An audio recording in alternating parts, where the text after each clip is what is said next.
Road हादसात की रोकथाम के लिए जारी खुसूसी मुहिम इरायू अलो के तहत भैंसा शहर में बस डिपो के करीब वाक़े बड़ी बरेज गड्डिना वागो पुल पर पुलिस महकमा की जानिब से खतरे से आगाह करने वाला इंतबाही बोर्ड नस्ब किया गया।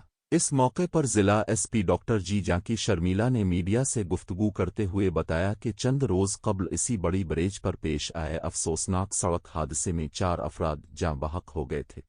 इस सानिहा को मद्देनज़र रखते हुए आइंदा ऐसे वाक़यात की रोकथाम और अवाम में बेदारी पैदा करने के लिए पेशगी एहतियाती अक़दाम के तौर पर यह इंतबाही बोर्ड नस्ब किया गया है। उन्होंने अवाम से अपील की कि पुल के मकाम पर गाड़ियों की रफ्तार कम रखें, ट्रैफिक कवानीन की सख्ती से पाबंदी करें और मुकम्मल होशियारी के साथ ड्राइविंग करें ताकि हादसात से महफूज रहा जा सके और कीमती इंसानी जानों का तहफ़्फ़ुज़ मुमकिन बनाया जा सके। इस मौके पर ASP Rajesh Meena, IPS town circle inspector Sai Kumar, सब इंस्पेक्टरान और पुलिस अमले की कसीर तादाद मौजूद थी।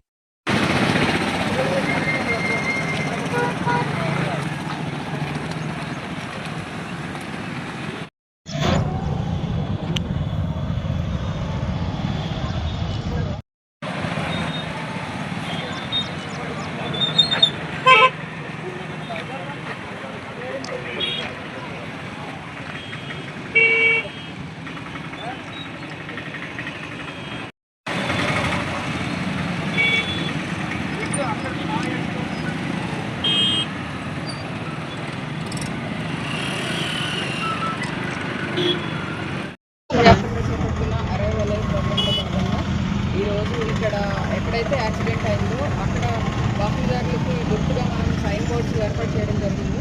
సో ఇక్కడ మనకి బైన్సాలో లాస్ట్ టైము ఒక 4 స్పాట్లో చనిపోయారు. ఇక్కడ సరైన సైన్ బోర్డ్స్ లేనందువల్ల ఇక్కడ ఈ బ్రిడ్జ్ ఇక్కడ యాక్సిడెంట్ అయ్యి 4 చనిపోవడం జరిగింది. దీనికోసం మన ఏఎస్పీ రాజేష్ మీనా ఆలోచన చేసి దీనికి సంబంధించి ఒక సైన్ బోర్డ్ పెట్టించారు, నారో బ్రిడ్జ్ అహెడ్ అనేసి. సో వచ్చే వాహనదారులు జాగ్రత్తగా చూసి నడుపుతారు, స్లో వచ్చి అనేసి ఉద్దేశం. అలాగే మనం ఈరోజు కుబీర్లో కూడా హెల్మెట్ గురించి అందరికీ కూడా అవగాహన కల్పించడం జరిగింది. కుబీర్ పోలీస్ స్టేషన్లో ఆ పరిధిలో ఒక 5 సర్పంచ్లు వచ్చారు. వారి సమక్షంలో ఒక 30 మందికి హెల్మెట్లు అందరికీ పంపిణీ చేయడం జరిగింది. అలాగే డిఫెన్సివ్ డ్రైవింగ్ గురించి అవగాహన చేపట్టాము. హెల్మెట్ ధారణ గురించి కూడా మనం అవగాహన చేపట్టడం జరుగుతుంది. ప్రతి ఒక్కరూ కూడా జాగ్రత్తగా డ్రైవ్ చేసి ప్రాణాలు జాగ్రత్తగా ఉండాలి, తర్వాత మంచి డిఫెన్సివ్ డ్రైవింగ్ చేయాలని కోరుకుంటున్నాము. హైవే మీద గమనిస్తూ ఉన్నాము, ఏదైతే బ్యారికేడింగ్ ఉందో హైవేస్ మీద దాన్ని ఈ ప్రైవేట్ వ్యక్తులు కొంతమంది వారి స్థలాల్లోకి వెళ్ళడానికి ఈజీగా ఉండేలాగా ఈ బ్యారికేడింగ్స్ తొలగించి అక్కడ చేసేస్తున్నారు. అదంతా దారి ఏర్పాటు చేస్తున్నారు అనాథరైజ్గా. సో దీనివల్ల కూడా చాలా యాక్సిడెంట్స్ అవుతున్నాయి. ప్రతి ఒక్కరికి చెప్తున్నాం, ఇలా చేసిన వాళ్ళకి కూడా మనము పోలీస్ కేసులు పెట్టడం జరుగుతుంది. వీరి వల్ల చాలా యాక్సిడెంట్స్ అవుతున్నాయి. ఎవరైతే చేస్తున్నారో వాళ్ళు కూడా ఇక్కడ జరిగే యాక్సిడెంట్స్కి బాధ్యులు అవుతారు. Thank you.